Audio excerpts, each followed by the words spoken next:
Chapter 12 of the leadership textbook is centered around the concept of leadership and leadership development. This chapter opens up with a quote by Yogi Berra. As a baseball fan, I was pretty excited to see that it was him. So the quote is, "You have to be careful if you don't know where you are going because you might not get there." So essentially, that's just pretty much where you have to have a purpose, you have to have a goal to get to where you want to be. So the next thing that the chapter goes into is leader development, lifelong journey. And to this, there's two elements. First element is that leadership can be learned.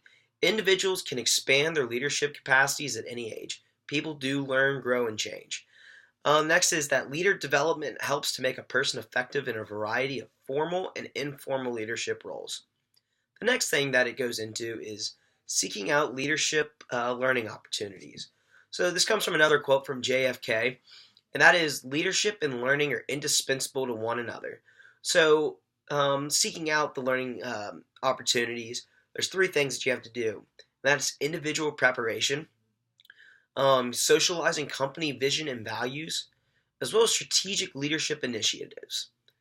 Next thing in the chapter is establishing developmental relationships. So the first things that comes from this are career functions.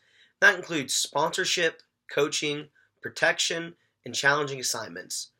The next set of functions are psychosocial functions, which is role modeling, acceptance and confirmation, as well as counseling and friendship. Next thing that goes into is mentoring, which is criteria for well-designed programs. First thing is criteria and process for selecting both protégés and mentors. Next, it's tools for diagnosing the needs of protégés. But then also it goes into strategies for matching protégés with mentors. And that's kind of the big thing too. Without having a big strategy, the whole protégé mentor program is kind of useless. You kind of have to have, as Yogi Berra stated earlier, kind of have to have a point for whatever you do. Next is a formal negotiated agreement between mentors and protégés. The next is a coordinator who trains participants, but then also maintains the program and monitors the mentor-protégé pairs. And then wrapping up mentoring is periodic evaluation to make necessary adjustments and to determine outcomes for those protégés, mentors, and as well as the organization. The next thing that comes from establishing developmental relationships is just the formal act of coaching.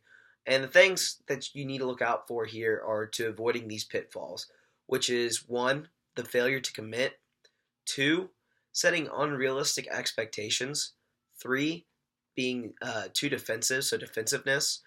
Next is passive role, but then also the failure to risk, but then playing it too safe. With that, you really just don't want to be too safe. You don't want to stay where you're at. You always want to keep growing. And then the next is the failure to involve others. And that's a big mistake that most people make, is they really want to really start doing things by themselves and really try to take on the load, just because people tend to have the mindset of they don't trust others doing it, so they think that they have to be the ones to do that. And that's just one where you can go wrong, especially in an organization, because it is a collective effort, it is a team effort. So the next thing on leadership and leadership development is to capitalize on your experiences. And that includes job transitions, creating change, high levels of responsibility, as well as managing boundaries, and then dealing with diversity. The next thing that the chapter goes into is Stephen Covey's The 7 Habits of Highly Effective People. I found this pretty interesting, but the first one is being proactive. Next is begin with the end in mind. You also want to put things first. And then also when it comes to negotiations or just anything in general, you want to think win-win. You also want to seek first to understand and then to be understood. You also want to synergize.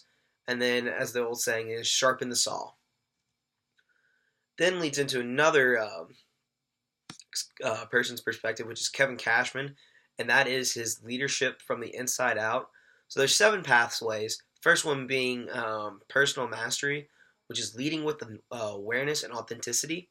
Next is pathway 2, which is purpose mastery, which is leading on purpose. Next pathway is interpersonal mastery, which is leading through synergy and service. Fourth one is change mastery, which is leading with agility. And then now the fifth one is resilience mastery, which is leading with energy. And I'll wrap it up here with 6 and 7. 6 being mastery, which is means leading with presence. And then the next and final one is action mastery, which is leading through coaching. So one of the few things that the chapter then goes into is the role of spirituality in leadership development. That's treating others fairly, expressing care and concern, listening responsibly, appreciating the contribution of others, and then engaging in reflective practice. And that's just pretty much just being a good person in general, honestly. You always want to give someone the time of day. My kind of saying is respect others the way you, or treat others the way you want to be treated, which is kind of a sign of mutual respect, just something that's been instilled for a long time. And then finally, wrapping up the chapter is taking charge, which is management of expectations, developing key relationships, constructively analyzing situations, establish a set of motivating goals, foster a positive climate for change, and then also to initiate change effectively, but then finally using symbols and rituals.